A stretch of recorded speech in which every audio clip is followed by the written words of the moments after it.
Welcome everybody to another episode of the Ginger Binger Podcast. This week is Wrestlemania week, and here with me is my good buddy Zach, because all my other wrestling friends are just like, I don't want to be on camera. Oh my god. Yeah, that's with a lot of wrestling people. They're not. A lot of them aren't too proud about it, but I am. I'm very proud about it. Did you ever see? I'm going to ask you this right off the bat. Did you ever see Enzo Amore's rap video? No. Oh my god, it is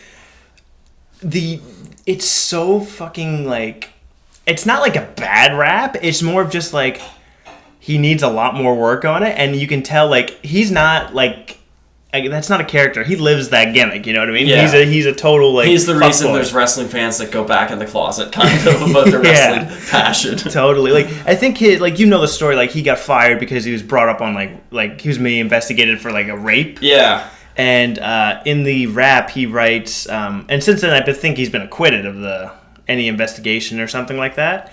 But in the rap, he uses the line, "My consensual penis."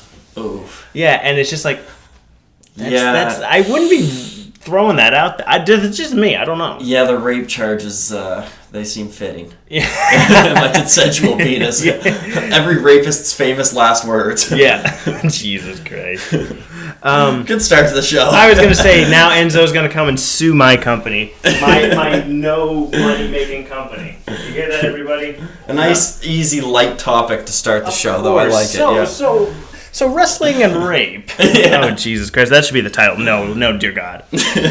So WrestleMania seasons this time of year, you know, I find since watching it from a kid, WrestleMania has really, like, grown. Like, the first WrestleMania I remember actually, like, getting hyped for was WrestleMania 2002 X8 in Toronto. Yeah. And, like, I think that was one of the first years they did, like, Access and stuff like that. Yeah. It's like, now it's become almost like a carnival. It comes into town and stays for, like, a week and takes over a city. Yeah, it's a huge, huge event. I want to go back. You said X8. So you're one of those people. That's the debate. It's like, there's X7. Yeah. And then I've heard that it's X7 and 18. Even though it's X8 on the poster. Yeah. I heard people say. It's like in chronological order, it's like, it's WrestleMania 18, but like when I'm picturing the logo, it's X8. It's X8. Same as X7, X8, yeah. Yeah. And those are the only two. I don't go WrestleMania X9. I go WrestleMania 19, but then I don't go WrestleMania XX for 20. Yeah, exactly. And again, I really think it was a dumb idea for them to do the porno for WrestleMania 30 XXX. Yeah. A lot of kids searching XXX WrestleMania XXX. Yeah. They're probably gonna find Paige's sex tape. That's what they're gonna find. Yeah. You said wrestling XXX. Yeah, you mean Pornhub. Yeah. Oh my Christ. But like, just in general, like how big WrestleMania has become over these like past few years, like.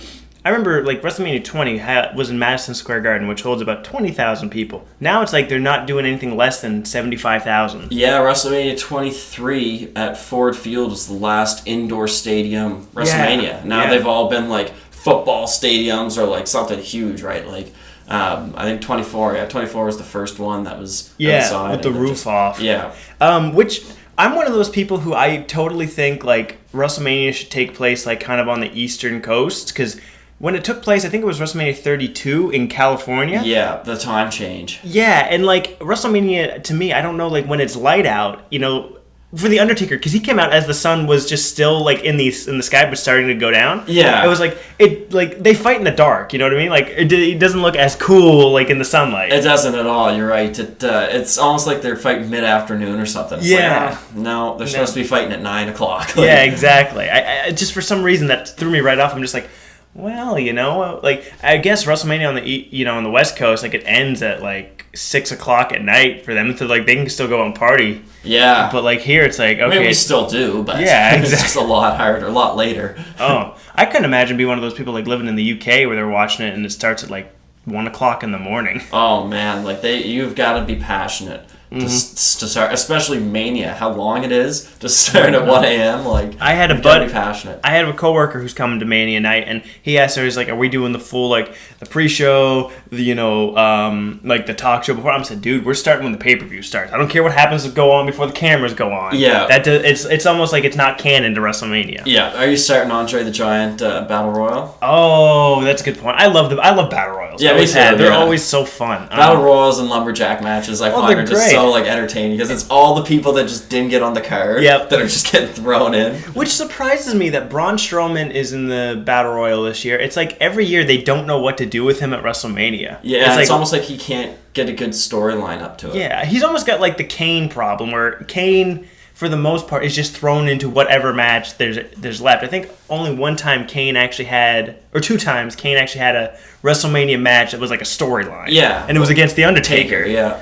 Like Kane, I find like he's a bad motherfucker, but it's like you can't really build a storyline about him really as easily. Like Undertaker you could because it was his brother, but like I find with Kane it's like here's this big bad fiery motherfucker, but what's he gonna do? What's his motivation? Come in, probably kick some ass, choke slam some people, and there's the storyline. Like I think one of my favorite, actually, just to get a little off topic, with WrestleMania matches with Kane was in X7, the hardcore match. Yeah, because they just like went all the way around the building. They were fighting around and everything. Like, did you ever hear the story about like they were supposed to get in the golf carts and go around the arena, but they crashed it right off the bat? No, I didn't hear that story. So what it was supposed to be, I think it's Big Show. So Raven's running away from Kane and Big Show, and he gets in the golf cart, and Big Show hops on the back, and he starts choking him. Like, so he's like, I'm driving like I'm supposed to be choked.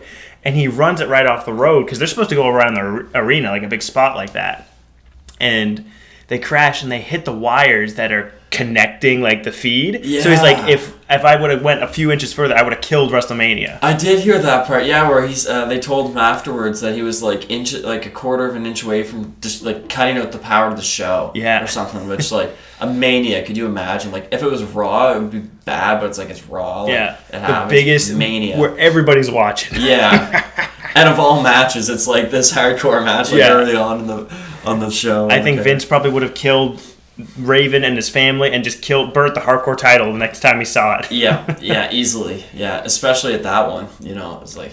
And I think later on, too, because they couldn't tell Kane that they weren't, doing the chase. So Kane gets in the golf cart and starts driving, and he runs over Raven.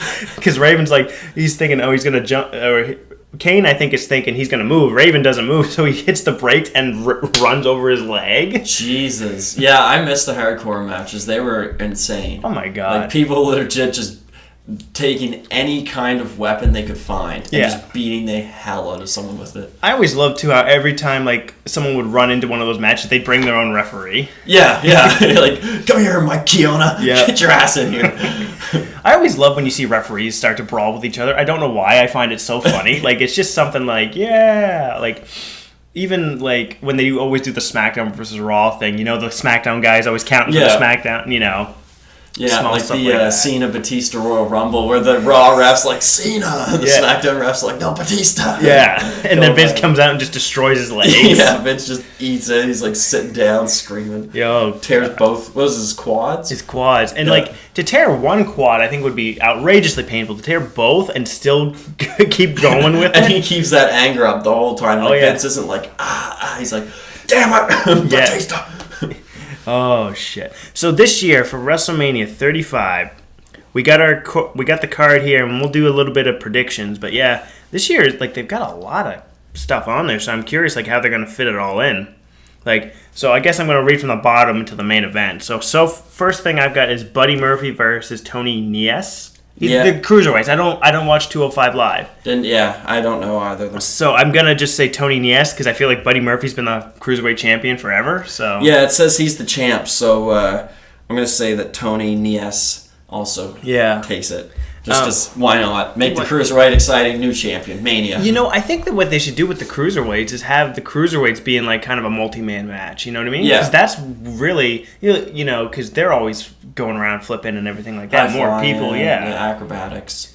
Yeah, I miss the old cruiserweight era where it was like Mysterio and like Chavo Guerrero and... those like Gregory Helms. I don't miss Gregory Helms, but Hurricane Helmsley maybe. Yeah. Did you ever hear this? So I found this out the other day. There's a thing called cameos.com, I think it's called. And it's these like, it's all B-list and D-list celebrities on there. But you can like pay them money and you send them something and they'll read it out on camera and send it to you. You know what I mean? So I was thinking, and I hope, Alex, if you're watching this, I'm going to ruin the surprise now. But my friend Alex that you met at the Rumble hates Chavo Guerrero because he went to go get an autograph from him one day, and Chavo was like, "Hey, I don't want to, He's like, you had your chance, bud," and blah blah blah. And then I think he did sign it, but after like a big like hassle. So ever since then, like, he's always hated Chavo Guerrero for it. So I'm like, I want to get, because Chavo was on there for like $30. I want him to be like, "Hey, Alex, I'm so happy you're my number one fan." Send that to him for his birthday or something. That would be awesome. Oh, that would be awesome. That'd be $30 well spent. Oh, easily, yeah. It's worth every penny. But I was looking around, it's like Chavo's like $30. Brett the Hitman Hart's on there for like $150. That's not too bad. No. There's a few other like wrestlers on there. Tommy Dreamer's on there. Yeah. But like nobody that you really want. You know what I mean? Just kind of the people you're like, that'd be kind of cool. I think Bull Buchanan's on there. And I'm like, if he's more than $10, you're getting ripped off. Yeah, it's not worth it. Like, you'd be like, I got a shout out. They'd be like, from who? You'd be like, I don't know. Yeah. Good question. Who's that guy? B Squared? Yeah. Wasn't he with John Cena at one point? Bull Buchanan, he called himself B Squared? I don't know if I was watching that. I don't remember. Maybe. It was like debut Cena, you know what I mean? Like, as soon as he started rapping, he had a homie. Yeah. A homie. I'm too white for this. Because when I started watching, the first Mania like I was watching for was 21. But the first Mania I watched live was 22. Okay, yeah, so this was a few years before that. This was 2003, I think. Because Cena was at his peak when I was like he was like fighting JBL and stuff when I started, I think. So. Yeah, absolutely. I can't say we can predict the Battle Royal because we have no idea who the fuck's in it. We know Braun Strowman's in it. That's it. Yeah. It's for everybody else who's, Braun Strowman. Yeah. I Maybe we'll have like a surprise entrant like Shaquille O'Neal that one year. Yeah. Yeah, Gronk's retired. He could come back to WWE. Gronk just retired from football. So he was in Mania 28, maybe, when he gave the spear. That was a few years ago, I think. Yeah, it was with Mojo Rawley, because those two are good friends in real life. Oh, okay. Yeah, and that'd be funny, because nothing happened to Mojo Rawley after that fucking Battle Royal win. It's like, I don't know what, like, the point of that Battle Royal is. I think it's just, like, whoever, because I feel like you should do something with whoever wins that, you know what I mean? Yeah. Almost make it like the King of the Ring. At least give them a shot at a title. Title shot. Yeah. Even if it's like a cruiserweight title, like, give them something. Give them a title shot. It's like, I get this trophy. Whoa. Yeah. They should have some kind of, like, you win, like a stipulation. Winner gets so-and-so, like, just to give them a push. Yeah, exactly. Because it's someone who's on the undercard who's like, let's get them up. Like, you won the Battle Royal, now it's... Exactly. Or otherwise you're just fighting for, again, a trophy that looks like it's really cheaply made, honestly. Yeah, it's they could do more with it. So, after that, I've got Lashley versus Finn Balor for the Intercontinental title. Now, do you think we'll see Demon Finn Balor? I don't know. I don't think. But it's Mania, so you never know. Well, I'm surprised they haven't pulled the trigger on Demon Balor at Mania, because that would be the perfect place for him. Would be. But cool entrance. They haven't brought Demon Finn Balor back, I want to say in, 2 years, it feels like? Probably, yeah. Yeah, since the last time I remember he fought Bray Wyatt, and that was a long time ago. Bray Wyatt, I haven't seen him in months. And he's not injured, I don't think. I think he's just off the card. They don't know what to do with him. Yeah. The Demon Finn Balor's pretty badass. Like, really badass. Even in, like, I have WWE 2018, and it's like you have two versions of Finn Balor. Like, regular Finn Balor's, like, ranked overall 88, and Demon Finn Balor's, like, ranked overall as, like, 92. Okay. So it's like, why the fuck would you ever play as, like, normal Finn Balor? Like, he looks less cool, and he's weaker. Yeah, and his entrance is just a lot more like, hey, I have a leather jacket. Yeah. You know what I mean? Yeah, I mean, it would be a lot of work, because what is it, face paint? Oh, yeah. Yeah, so, like, that'd be, I mean, a lot of hours in the makeup department. But. Oh, definitely. I'm all for, though, them having, like, sparingly showing Demon Finn Balor. You know what I mean? Yeah. But I just feel like... Yeah. Like his pay-per-views or something. Or just, like, at the end of a really big feud where he's, like, he needs this win or something. But it's, like, you're almost like, we don't... The coolest thing about you? Yeah, let's not use that at all. Yeah. Yeah, I don't understand why they stopped in the first place. And I can see Vince being like, oh, he's boring without the makeup. Let's keep him without the makeup. Yeah. You know what I mean? It's like, what the fuck, Vince? Yeah. Yeah, it's hard to know what's going on. I feel like maybe they are saving it for Mania. Yeah, they could be. I mean, I'm all for it. We need... I think Finn Balor is one of those guys that really got unlucky with his breaks because they had the company behind him and then he just got injured. Yeah. You know what I mean? It seemed like he was getting a pretty big push, and the breaks got pushed. Who do you think is going to win out of the two, though?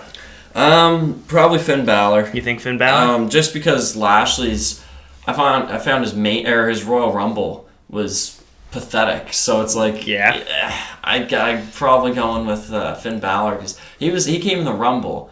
And not that has anything to do with this match, but it just kind of shows, like, I feel like they don't hold him in that high of regard. The fact that he came in, didn't even last like a minute and gets thrown out. Yeah. And it's like, that's what you do with, like, Santino Marella. Yeah. That's not what you do with, like, Bobby Lashley, who's a big, strong guy. Like, who 10 years ago was what they were pushing for to be their dude. Yeah. You know what I mean? Yeah. Like, remember, he was in one of the biggest WrestleMania matches. Hair versus hair. Yeah. With the current president of the United... That is so fucking weird to say that the president of the United States was involved in Wrestlemania. Yeah, I've heard, and it's even weirder because I watched a TED Talk with Eric Bischoff, and he was like, he's like, what if I told you that the next president of the United States is going to be a WWE wrestler? And people kind of laugh, and he's like, well, the current president of the United States is in the WWE Hall of Fame. Yeah. And it's like, ooh. Yeah. Yeah, he is. Hey, I'm just saying, I want to see Vince McMahon run against Donald Trump. It's like the world's already burning. Let's just pour some gas on it and watch what the fuck happens. Yeah, if it's gonna burn, let's be entertained while it burns. I mean, that'd be pretty funny. It's like the Battle of the Billionaires rematch. They actually just fight it out for the presidency. They go to the debates, like clothesline from hell from Donald Trump. Someone pulls out a chair. Yeah. It's like that old ECW pay-per-view. The audience just starts throwing chairs on the stage. Steve Austin's the moderator. He's like, I need a question from you. That's a stupid question. You know what I mean? It was time to hear from Vince McMahon. Yeah. Fuck you. It just flips him off. I honestly, I'm going to go different. I think Lashley's going to win this one. Yeah. I don't think they have any faith in Finn Balor, and I think they changed it the other day, so, like, the title, because he had it, like, I want to say, like, last month. So, I don't know. I don't see them changing it back right away. That's just me. So I'm thinking Lashley to win. Just because they've got nothing to do with Lashley, so maybe they might do something with Balor after. I'm not sure. Yeah, and maybe it'd be a good chance to boost Lashley back up a bit. Yeah. Give him a Mania win. I honestly think that you can definitely have Balor as almost like the Chris Jericho, where he's always a contender for the title no matter what. Yeah. You know what I mean? Yeah. Especially, too, because I think he's a great athlete. I think, too, the problem I think creative might have with him is booking him against Brock Lesnar because he's so much smaller. It's like, how do you, legitimately, how do you look at this guy without doing the David and Goliath all the time? Yeah, it's like hard to take it as like a, who can win. It's like in real, kayfabe aside, it's like, okay, if they were to really fight, Lesnar would fucking kill him. Yeah. But then it's like, you want to do the David Goliath, but you can't keep running that same storyline, because after a while, it's not...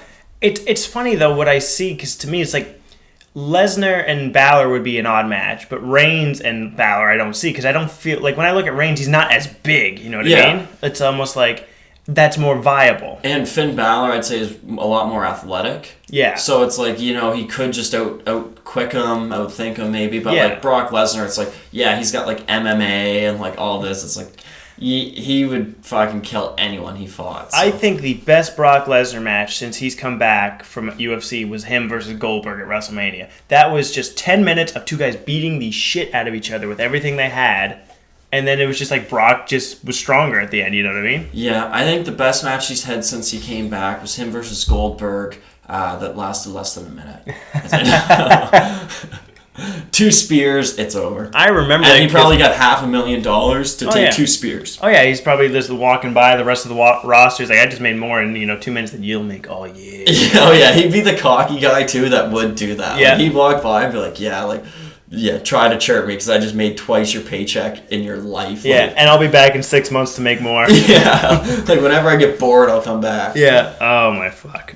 So next match we have Samoa Joe versus Rey Mysterio for the U.S. title.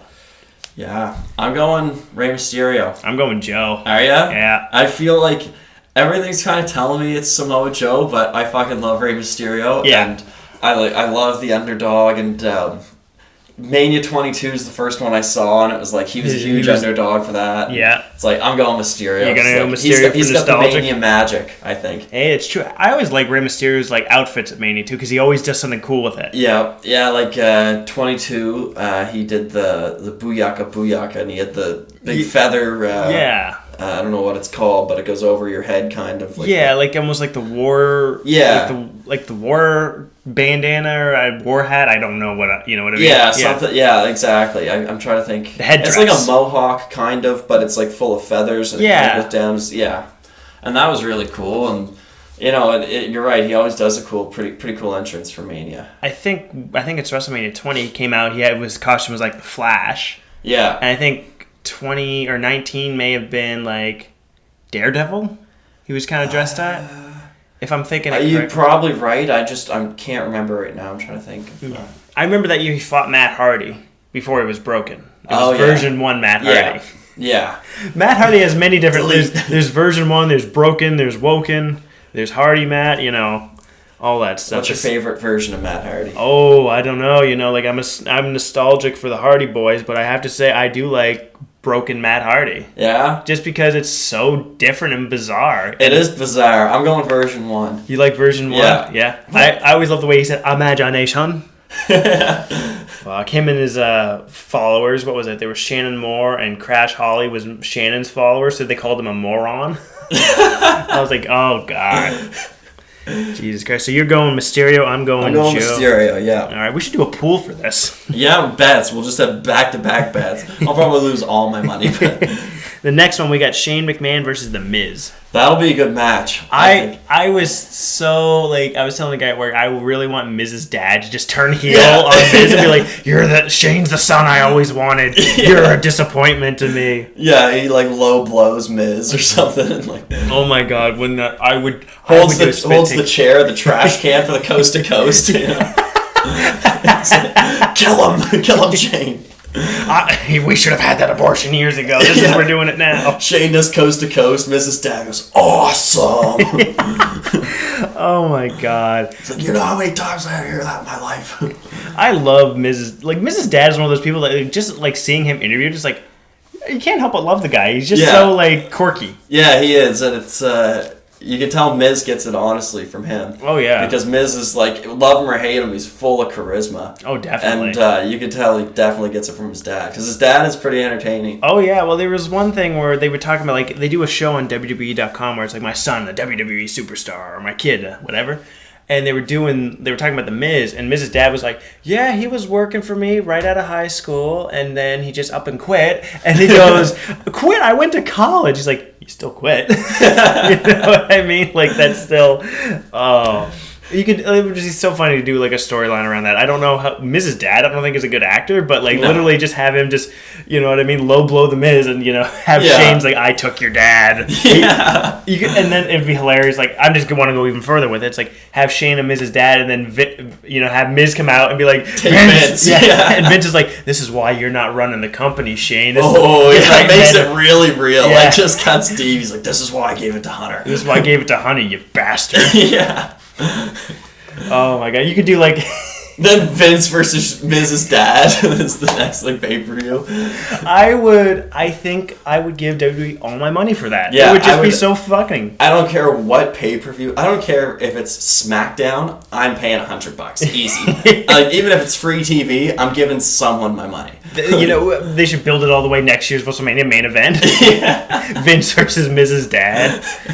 Battle of the Grandpas. Okay, so who do you have in this to go?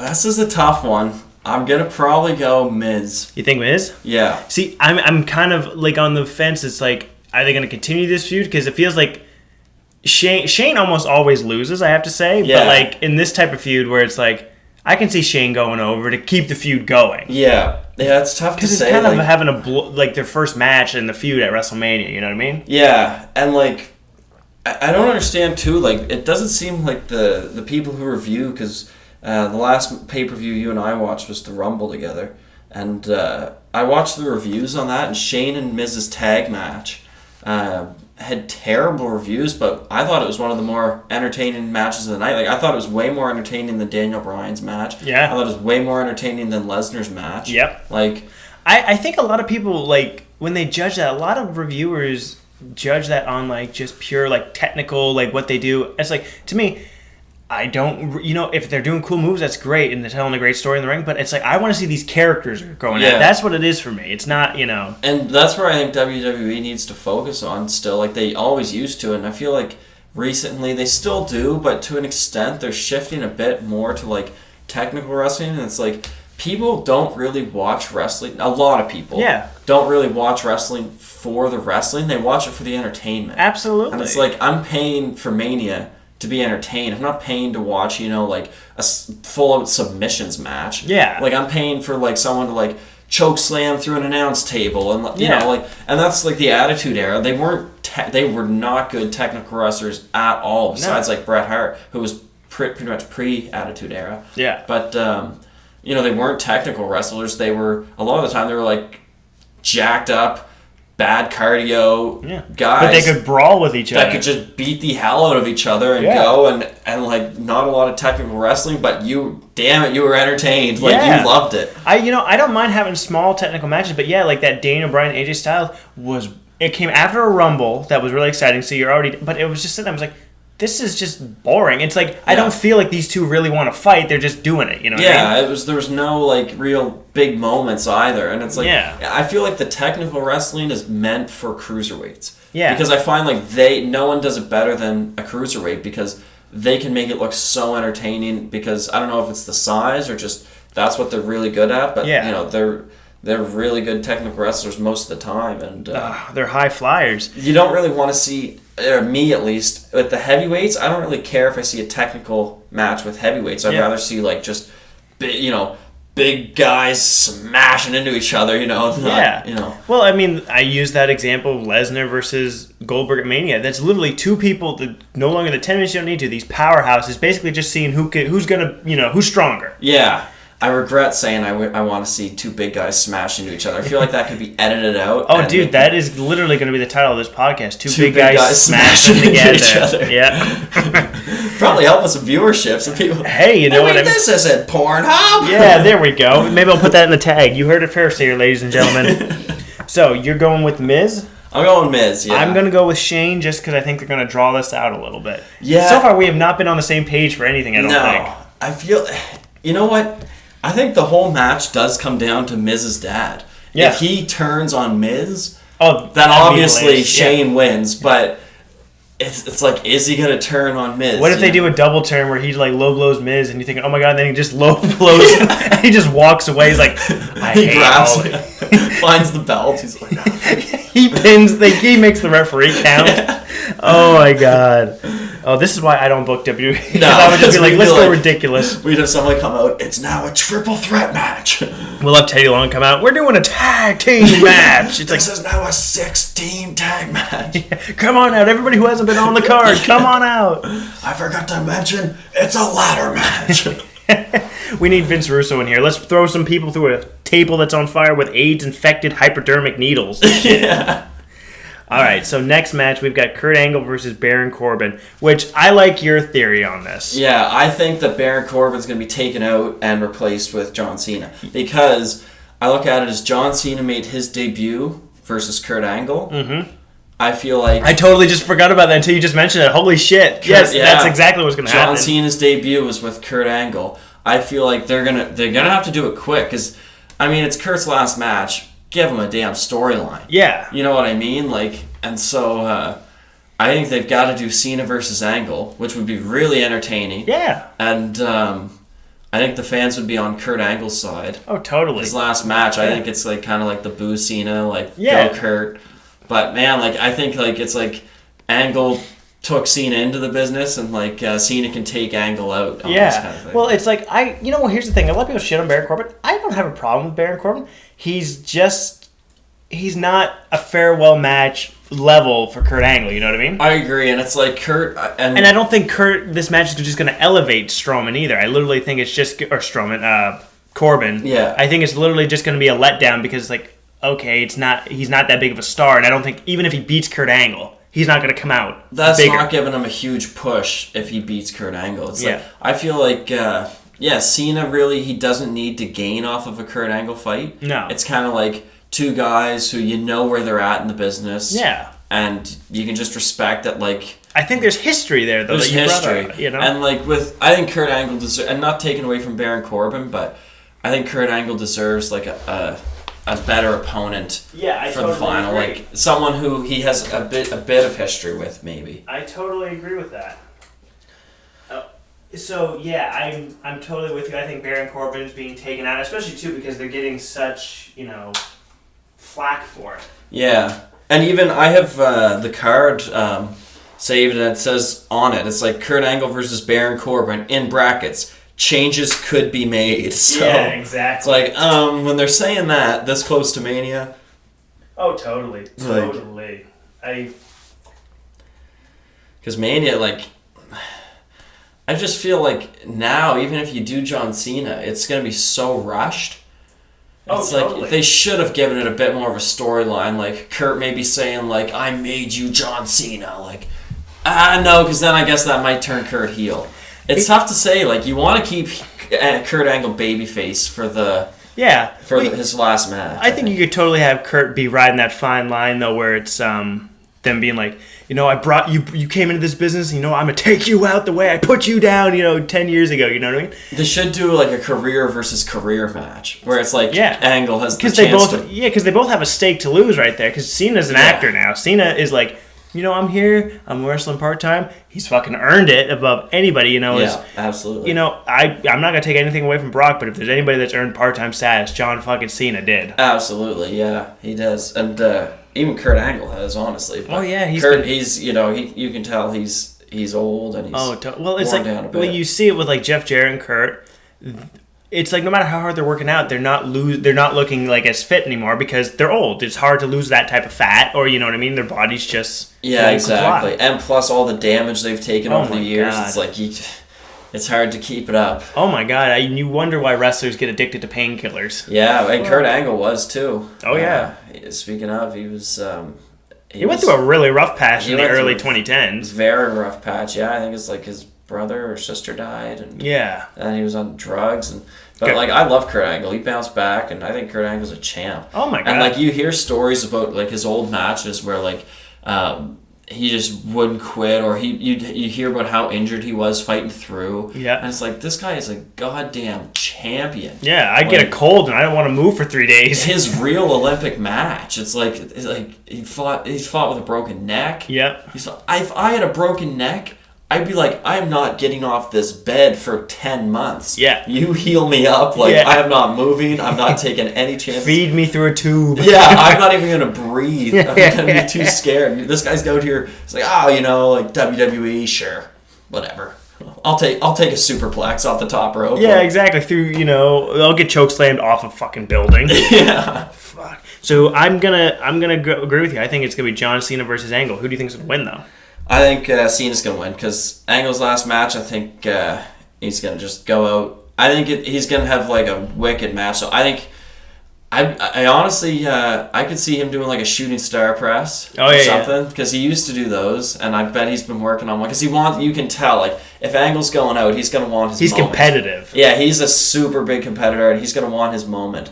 And I think he's going to save up some like big moves that like you haven't seen, like, because he hasn't done a shooting star press in a long time. Yeah, I think, because it's his farewell match, no matter if he wins or loses. I think they're going to give a feel good moment and have him win. I think they're going to. You think? I think so. I think it'd be cool if he won. Yeah, but it just doesn't seem like.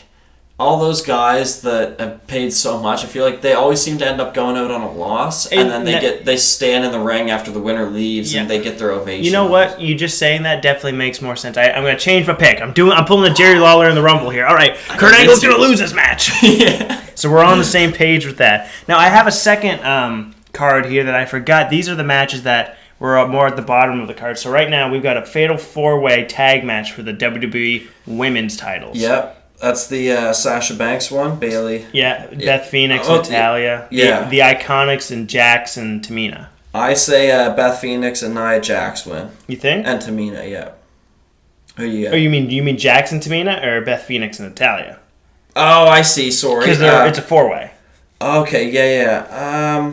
Sorry, I read that wrong. Actually, in that case, I'm going Sasha Banks and Bayley. I'm thinking the Iconics. Yeah? Yeah, just for the reason being, Jackson Tamina are very, they're the team that you think, okay, they're going to get the win. The Iconics, I think, might just be the dark horse to throw everybody off. Yeah. And plus, they're really fucking annoying, and I think that'd be a good way to get a little bit of heat. Like, we just beat Beth Phoenix down. And they could even do it where, Tamina beats the shit out of Beth Phoenix, and you know what I mean? Yeah. Where it's and then Tamina gets knocked out of the ring, and then they just crawl in and cover, you know what I mean?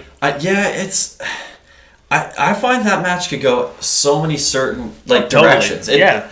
And that's what I love about WWE too, is because it's scripted, but it's a hard script to predict. Yeah, it's just okay, because they're always we're predictable, but maybe it's too predictable. Maybe we're gonna swerve you. You overthink it almost, because it's after Mania they could take a storyline this way. Yeah, but they could also take it this way or this way. And then sometimes they might just do what they did at WrestleMania with the Hardys. We're adding people to the match. What the fuck? How could we predict that? Yeah, exactly. Or the Rumble even. Yeah. There's always R-Truth's taken out of the match.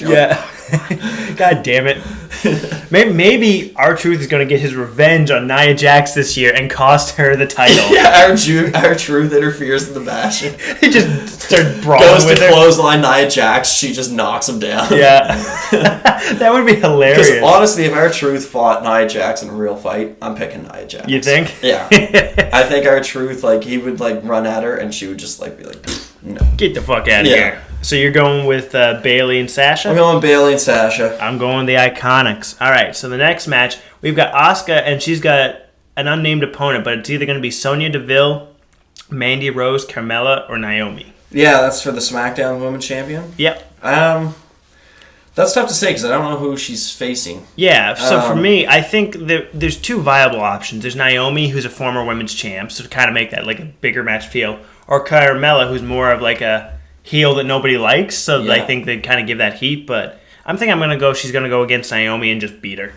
Yeah, It's one of those things that's it could change on a dime. It's tough to predict because I don't even know what the match is. I'm going to say she loses just for the fact that whoever's going to get entered in the match, I feel like you're not just going to... they could, because it sounds like they're scrambling for this Mania, but it's it seems weird to throw someone in a match and then them lose, and that's okay, well, what was the point of that? Yeah, kind of thing, why...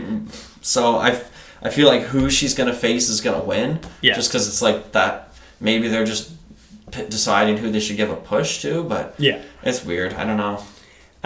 What do you think about Daniel Bryan versus Kofi? That's not on the card yet, but they're pushing towards it. If that happens, I feel like Kofi, because he's been getting screwed over so much. Yeah.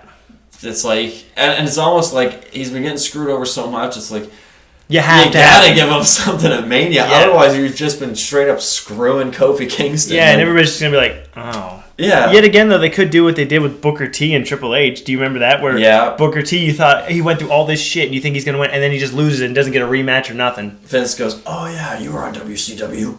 You're losing. Yeah, you're losing. Kofi, you have dreads. Booker T had dreads. And he was in WCW. Yeah. You're losing. Well, Vince, he's controversial that way. I remember Sunday Heat with John Cena. He dropped the N-word. Drops an N-bomb. Booker T was right there. It's Booker T is right there. Man, Vince. That is just cringy. That's hard to watch. I just love the way he walks off. So, a big smirk on his face. It's Vince. You can't.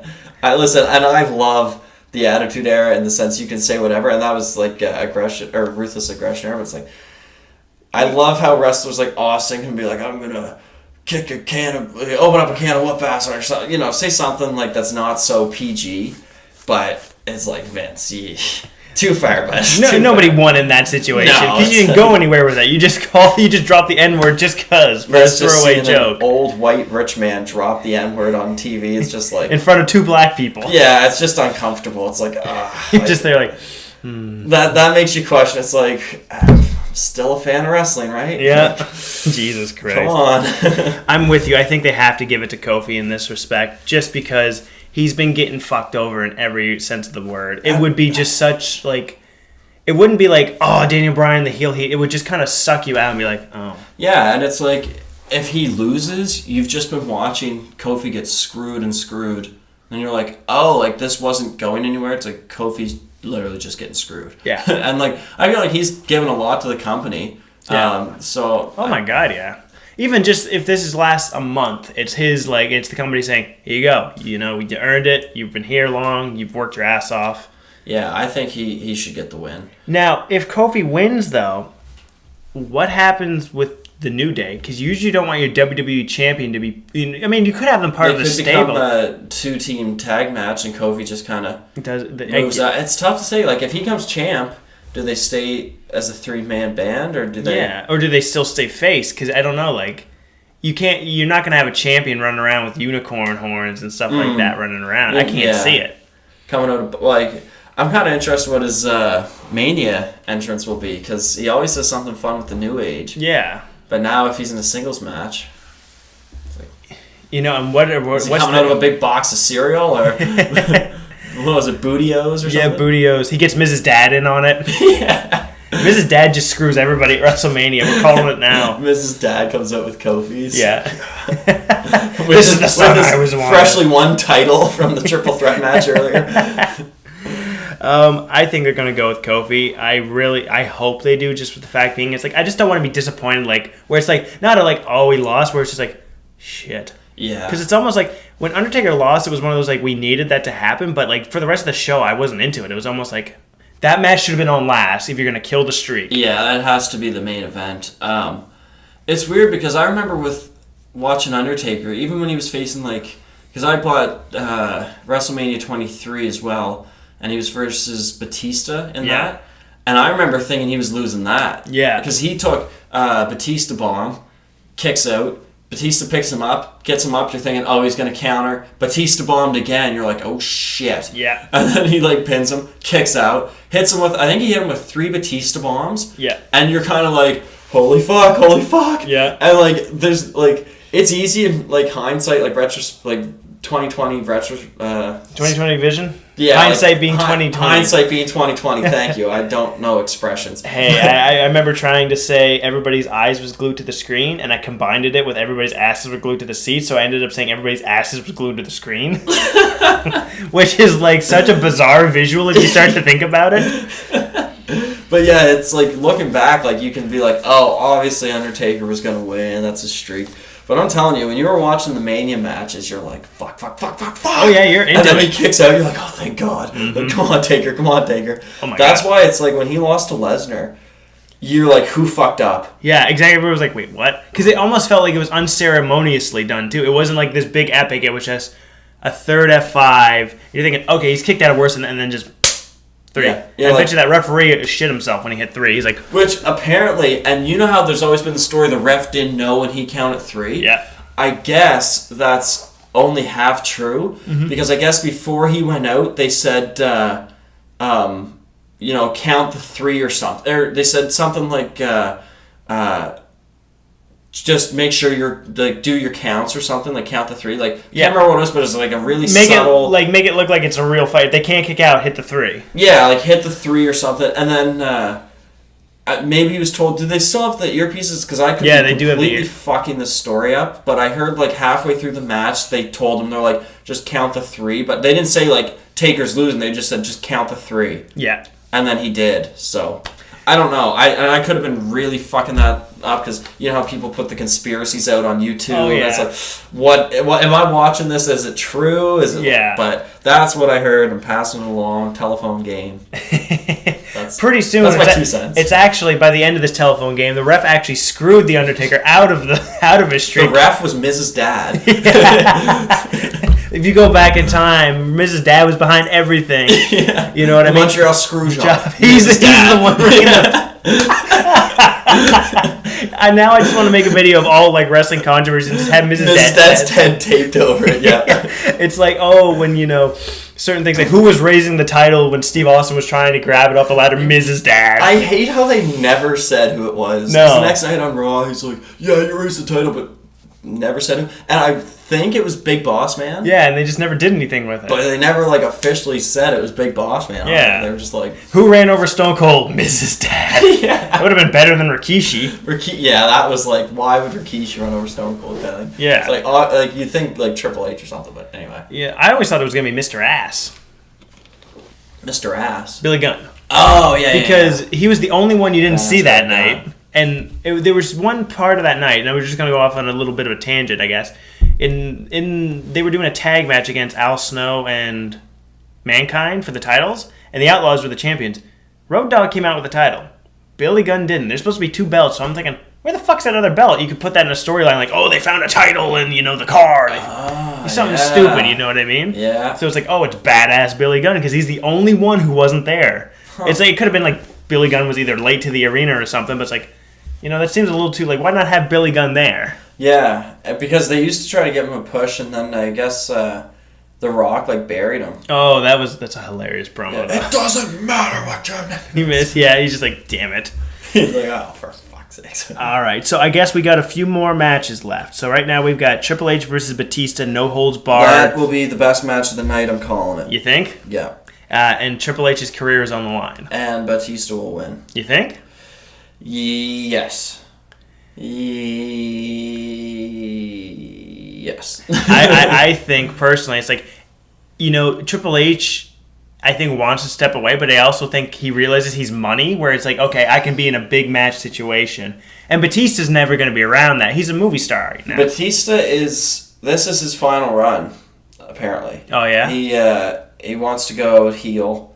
He wants to do one big, run. This is what I read on this rumors page. Yeah. As you can see, people who are listening, rumors hold a lot of authenticity to me. I hold rumors very high. So it's like, did you know that Dylan Robbins is making a guest appearance? Yeah. Did you guys hear that? Yeah, exactly. I'm actually on commentary, the whole time. I can just do a Michael Cole impression so well. Yeah. That's why they never cut to him. That must be it, man. That must be it. But yeah, I think that match could go either way, because I feel like Triple H is so competitive that he never will officially retire from the ring. Yeah. But at the same time, it's like, damn it, that'd be cool. Batista in Evolution, Triple H, again, brought him to Stardom. Yeah. Batista takes him out. Now, I wonder, if Batista's going to hang around for a few more pay-per-views, then I think he's going to win. If this is a one-time deal, though? He could. No, I don't know if it'll end at Mania, but I think he wants one more, solid run in WWE, because he was left, what I read was, he was left unsatisfied with his last one, because he was supposed to be face, and then people... I think that was the Daniel Bryan, when they wanted him, and they just weren't accepting Batista, and he was pissed about it. Yeah, I don't blame him. He's like, well, it was something out of his control. He's like, shit, I just came in at the wrong time when they wouldn't... Sorry, I'm not Daniel Bryan. Yeah. I'm not writing this shit, but... So, with that added stipulation, I still think they're going to have Triple H win. I think Triple H is one of those guys, he'll be back for Mania type. So what do you think's going to happen? Because obviously no holds barred, there's going to be something. There's going to be a sledgehammer involved. What if he takes him out with a sledgehammer? What if Batista beats Triple H with his own weapon? Oh. And, take that. That's for Sting, motherfucker. Yeah. That's for Sting, you piece of shit. Yeah. That'd be a good way to go. Maybe Vince will be like, Triple H was in WCW once, Yeah. We gotta beat him. Yeah, kick his ass. Batista, he's a homegrown talent. Fuck the WCW traitor. Could you imagine Vince, just anyone who ever even said the word WCW? Yeah, they're gonna lose. Yeah, speaking, I know this is off topic kind of, but I don't know why I just got thinking of it. This is way off topic. I don't know why this just popped in my head, but Jim Ross is is leaving. He's joining AEW, I think, at the end of the month. Oh, wow. Yeah. Jim Ross is one of those guys that I feel like was never appreciated by his company, never by his boss. Jim Ross, I think, was so loved by the fans and never loved by the company. Exactly. Besides Stone Cold and besides a couple people. But yeah, I think the wrestlers respect him. I don't think management did. Exactly, yeah. And maybe there's backstage politics that he was in or something. I get the feeling that Vince doesn't like to use the term wrestling. You know what I mean? He's not in the wrestling business, even though his company is World Wrestling Entertainment, not World Sports Entertainment. Exactly. WSP, or what, World Sports, and Anyway, I think that there's like not like an animosity towards Southern people. Like even when you hear a few people talk about like what the higher production was like back in the day, they're like they really don't like Southern people. It's wrestling to them when there's a Southern people. They're like that's why. That's why JR, they tried to groom Michael Cole to take over for JR because he was too Southern. Yeah, and it's also hearing Jim Ross, because he was talking about it. He was on this show, and he was talking, saying he was going to, his contract, or he's leaving. He talked to Vince. Vince was very, okay, I understand, gracious about it. But apparently Jim Ross thinks it's because they just constantly want to keep getting younger. Yeah, and for he said they just don't think that he's relative anymore. He's an older, old school guy. And I kind of understand. It's you know what? We love the old school guys, but with the new wrestling, I don't think the old school guys can do it to the best of their abilities because it's not what they were kind of grown up with. Yeah, for sure. Because you have to to be a broadcaster, you have to be so invested in it. Yeah. And I feel when they're watching something that maybe doesn't connect with them as much, that it's hard for them to get that same heat as if an Austin versus Rock. I think too those older ring announcers are good to bring back for Mania for a Taker match or again the old school matches. Yeah. I think the problem with WWE commentary, because I couldn't tell you a single quote from any of the guys that are on commentary right now. Because they're all so boring. They're not original. You need a personality, and they don't have one. And I think, too, because I always hear, that they're always in their ear telling them what to say. Yeah. It's listen, let these guys just take the reins back a little bit. You know what I mean? Let them go, because... that's where some of the best gold comes from. Again, the entertainment and the technical wrestling, what I find now is, they're actually commentating the match. Yeah. Which isn't as fun. You want entertainment. Jerry the King and Jim Ross, it was they were by no words by the books. Neither of them would read the script before. And I guess Michael Cole studies so much. And Jerry the King Lawler would just go out and just be oh my God, puppies. And and he'd just have one-liners ready to go. He had that personality. He was quick. And they were Jerry the King Lawler would watch it as if he was a fan. Yeah. And that kind of gives us a voice because we're kind of with him. And then Jim Ross, he's the guy who's calling the match but throws his own thoughts into it.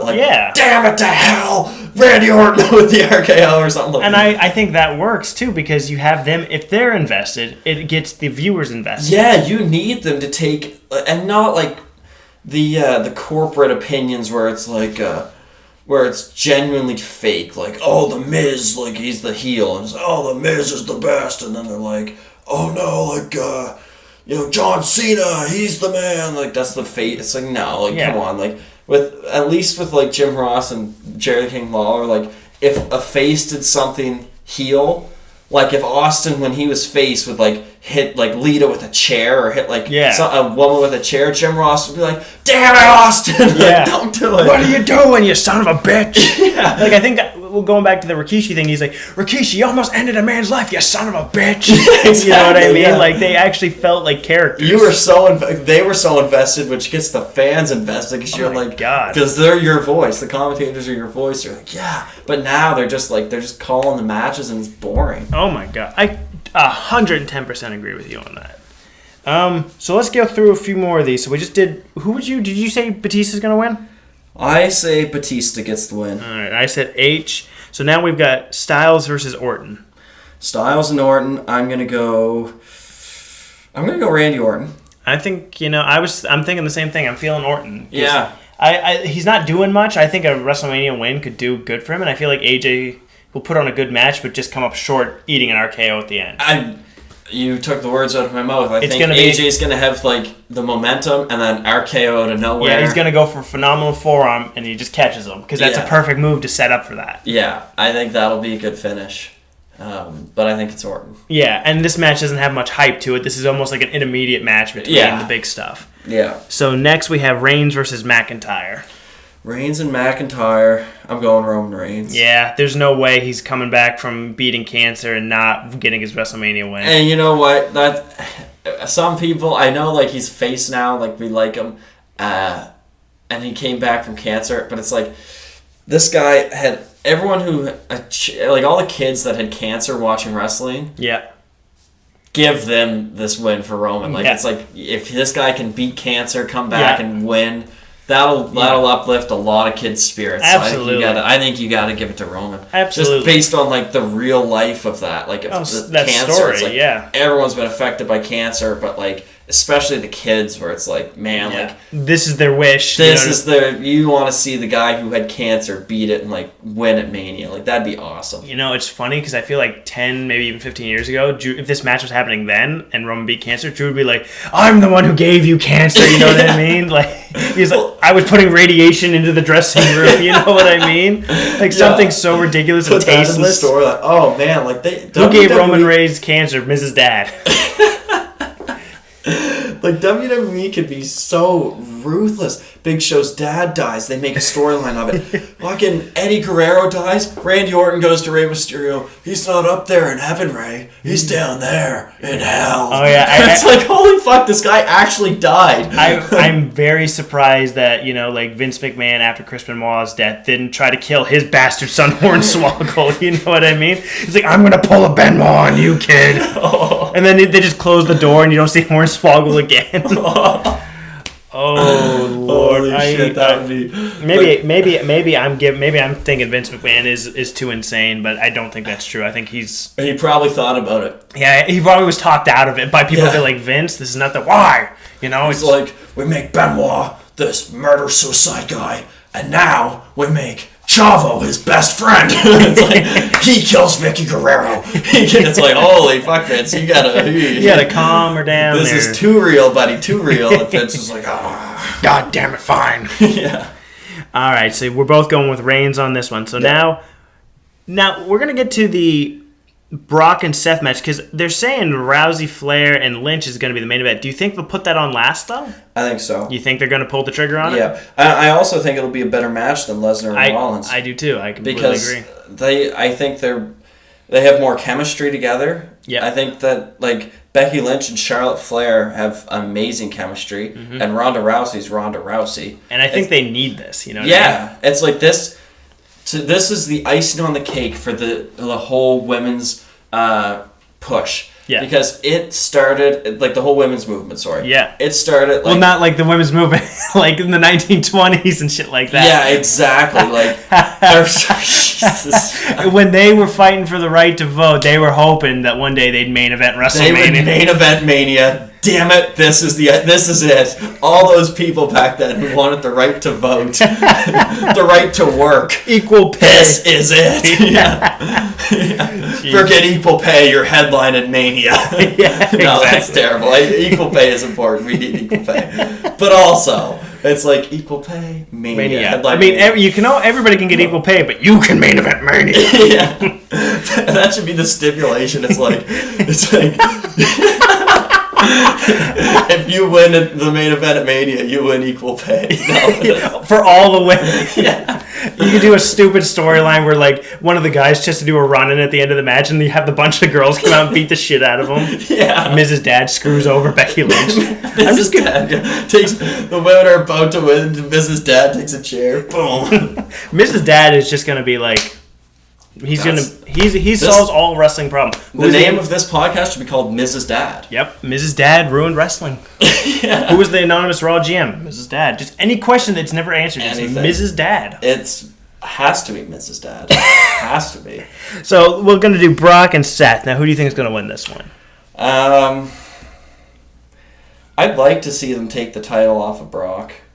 I think Brock probably wants to see the title taken off of Brock. Yeah, it's weird though, because I think Brock and Batista would be a good match to see. Him without a title, like without him having a title, it'd be hard to build up a storyline with him with a champ since he doesn't come that often. Yeah, like he doesn't do every Raw, so like building up a storyline with him as the challenger, it's like you almost need him there every week. Yeah. And it's like, that's tough. But I think it'd be good if Seth Rollins won. I think, too, at this point, because Lesnar has held that title for so long, I think it is going to be Seth, just for the reason being, it's like, Lesnar's had it for so long, and even when he lost it like a few months ago, he won it back like 2 weeks later. Mm-hmm. So it's like, I think they are going to throw it to Seth on this just for something new. You know what I mean? You know what? I want Seth Rollins to win, but I'll make it different. I'll mix it up. I'm going to go Lesnar wins. You're going to go with Lesnar? Yeah, I think that's the unpredictability. I think that since so many other people are going to win that, are kind of like the faces. You expect the title to change. I think that's the match where Lesnar retains.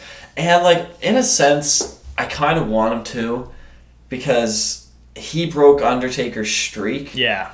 And even though I want him to lose, it's like Seth Rollins. If Seth Rollins beats the guy that broke Undertaker's streak, do you think Seth Rollins is worthy of the streak? Yeah, and he's a fantastic wrestler. I'm not trying to take anything away from him. Yeah. But even Brock Lesnar, I think, that's hard to say he's worthy of taking away the streak. Yeah. But at least like in real life he's a fucking machine. Yeah. And it's like, okay, fine, but like I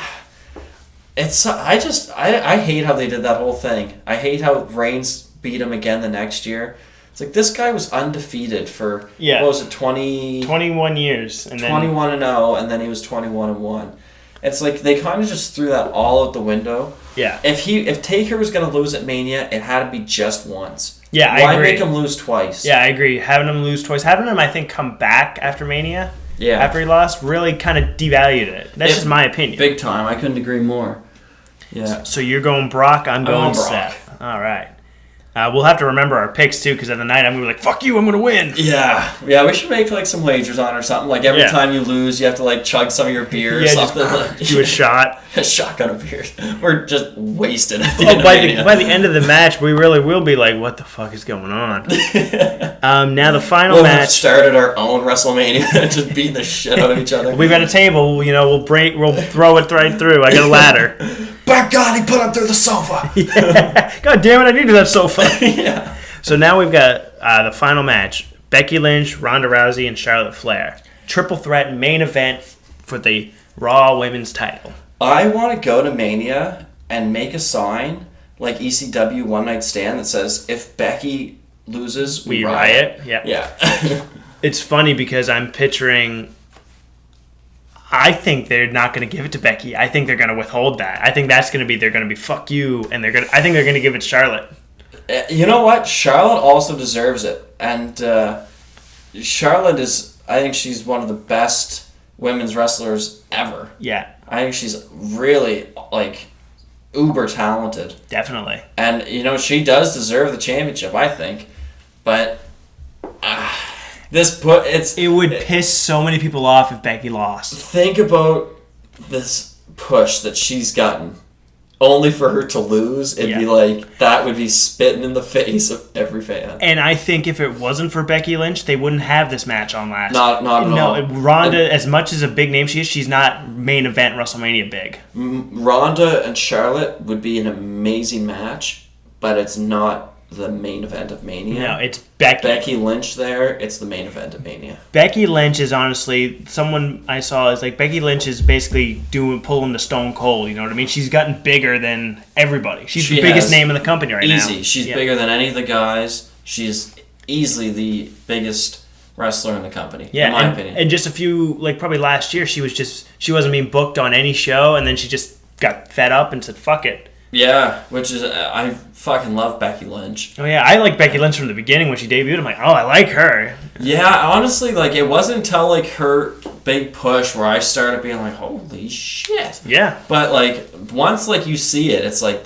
she is a fucking champ. She's got something. Real good. She can cut awesome promos. Yep. Like, for me, the all-time best wrestler is someone who can cut the best promos, and this is so like stating the obvious, but can cut the best promos and can entertain the most in the ring. And I know that's like the most obvious fucking statement ever, but like there's people that are amazing wrestlers that just can't cut a promo. Yep. And there's people that can cut awesome promos but are boring to watch in the ring. Yep. And she is one of the rare ones that can just fucking, no matter what she does, you're glued to the screen. You're fucking hooked. Your ass is glued to the screen when Becky Lynch is on. That sounds like an insult. Yeah, that match was so boring. My ass was glued to the screen. I wasn't even looking at it.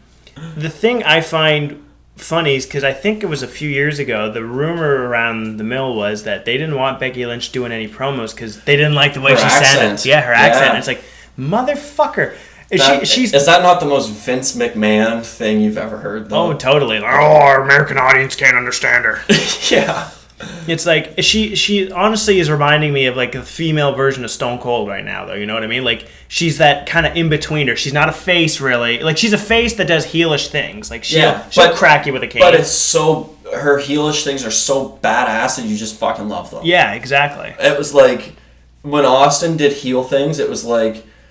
Austin could get away with it. You don't want your face just being... Because it honestly gets boring if your face is only doing good things. Yeah, you want your face to be the fucking rebellion, the badass. Yeah. Like Cena, I find. Like, I love Cena, but he was two-face so much, and he rarely ever, if ever, did heel things. Yeah. And that's what I think made him boring with the fans. Totally, kind of. yeah. There was no edge to him. There's no edge. You need that edge where it's like, sometimes, like Austin even sometimes, there would be another face in the ring with him. Fuck you, middle finger, stunner. Yeah. And you'd be like, what? But then you'd be like, I fucking love it though. That's awesome. Well, I think that's a reason why years ago Superman was so popular, back in the 50s, but as times changed, people changed, and they became more affiliated to Batman, who was more, like a rogue out of the two. Yeah. You know what I mean? I think you hit the nail on the head with it being too of a white meat baby face. Hulk Hogan. Yeah. Think about how boring he got. Yeah, it was just it's great for a little bit, but then after a while it's okay, we've seen it. He's not gonna change. He doesn't have any character. He doesn't have a dimension to him. Think about Hulk Hogan is the perfect example because he was only face. He would never do anything bad. And then it got boring, and you get Ultimate Warrior coming in, and people just want to see other people take his spot because you're bored of them. Yeah. But then suddenly, when he does NWO, you're like, everyone's like, whoa, Hogan, and you're right back in. Why? Because now he's not just being that so fake face. Everything's good. Everything's smiling. It's he's got some edge to him, some badassness, and you love it. Yeah. And then prime example is The Rock versus Hogan at Mania. Yeah. And he's in the NWO. And he's the heel, but you're rooting for him. And the crowd is going crazy for Hogan because they want that, the kind of rise up against, the voice of the people. Austin was a fuck the authority kind of thing. I'm going to do what I want. Yeah. And people loved it. That's, what gets you hooked. And Becky Lynch... Going back to her, saying things, sometimes she's like, fuck it, I'll do what I want. Yeah. But you're at least this is your identity. At least you're not just so fake, cookie cutter, everything's rainbows and, everything's happy. Yeah. Sometimes she'll just do something, you're like, fuck it, that's different. I like it. It's not the same old boring shit. It's relatable. Yeah, it's not you stop the bad guy again. Yeah. Cena, I found with, him, he would do tag matches with other faces. And he was always just hyping them up and okay, I'm with another face.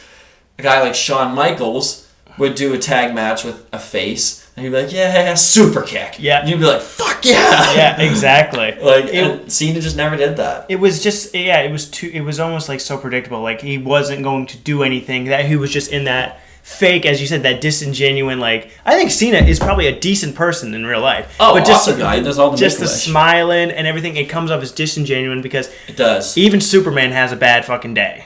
You need that fucking edge to you. Yeah. You need that, the cutting edge where, you're not predictable. People hate predictability. Oh, yeah, totally. And if you can just do shit that's unpredictable at times, that's entertaining. Yeah. So you're going with Becky Lynch. Becky Lynch, just because if WWE doesn't give her the title, they fucked it up. They're gonna riot. I think this is Mania. If you were to do Becky Lynch versus Rowdy Ronda Rousey, yeah. Say that fast 3 times. If you were to do those two at Fastlane or anything. I see her losing. That gives a good storyline. But at Mania, that's the show where it's give it to Becky. Yeah. God damn it, this is what we all came to see. I honestly want them to give it to Becky. I can see Vince being like, Well, they want it. Let's make them want it more next time. Well, you know what's crazy? I could see that too because the last triple threat,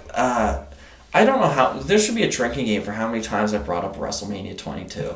There really should be because I know that's like all I talk about. But your first pay per view is like that's like it's like losing your virginity. It is. You always remember it. Yeah, like that's the first pay per view I ever bought. And I lost my WrestleMania virginity. You lost your Joey Styles. I'm like I lost my hardcore virginity. But at 22, Mysterio, Orton, and Kurt Angle. Vince McMahon didn't want Mysterio to win. He was actually going to give. I think he was going to give it to Orton. Orton, yeah. And everyone had to convince him to do Mysterio. And even like leading up to the show, like in the weeks before the show, he was still like, I don't want to do Rey Mysterio because he's too small to be the champion. And everyone's like, you did the fucking Eddie's Down in Hell angle with Orton. Are you seriously not going to give it to Rey? Yeah, like Vince, listen, okay? We can take him off the belt later. You need to give people this moment. It's got to be cathartic because if not, people are just going to be pissed and not the good kind of pissed. Yeah, and they say Vince got his payback for letting them convince him with Rey because that match was supposed to be 19 minutes. It got cut down to 10 minutes because Vince's match with Shawn Michaels ran long. Yeah. And then once Rey was the champion, all of his matches were against like Mark Henry, Great Khali, Big Show, and he lost like, just all of them. Huge guys, and like they just didn't give him that like, they didn't like where if he's a transitional champion, totally almost like he wasn't like a guy. They weren't behind him at all. No, not at all. I think it was Gregory Helms that said he did a shoot interview where he was saying what killed the cruiserweight division was. I was against Rey Mysterio. He was the heavyweight champ. I'm the cruiserweight champ. I'm 1.5 feet taller, and I've got, 15 pounds on him. It's like, yeah, that's a bad combination right there where your cruiserweight champ is a lot bigger than your heavyweight champ. Yeah, it is, yeah. And I thought Rey was an awesome, because he was entertaining, he was an awesome champ. But, yeah. I mean, WWE is WWE, and they don't always give us what we want. No, and I think that's why we keep going back to him. We're like an abused housewife that can't get away from her husband. That was a terrible analogy. And on that note, I think we got to end this podcast now before I burn it to the ground. Before we have like riots outside the show here. All right, everybody. Thank you for listening. Zach, thanks for being back on the podcast. Thanks for having me, man. No problem. We're going to enjoy the hell out of WrestleMania. And everybody, keep on binging. And on the last note, people, women equal pay. I'm supporting it. Okay. There we go.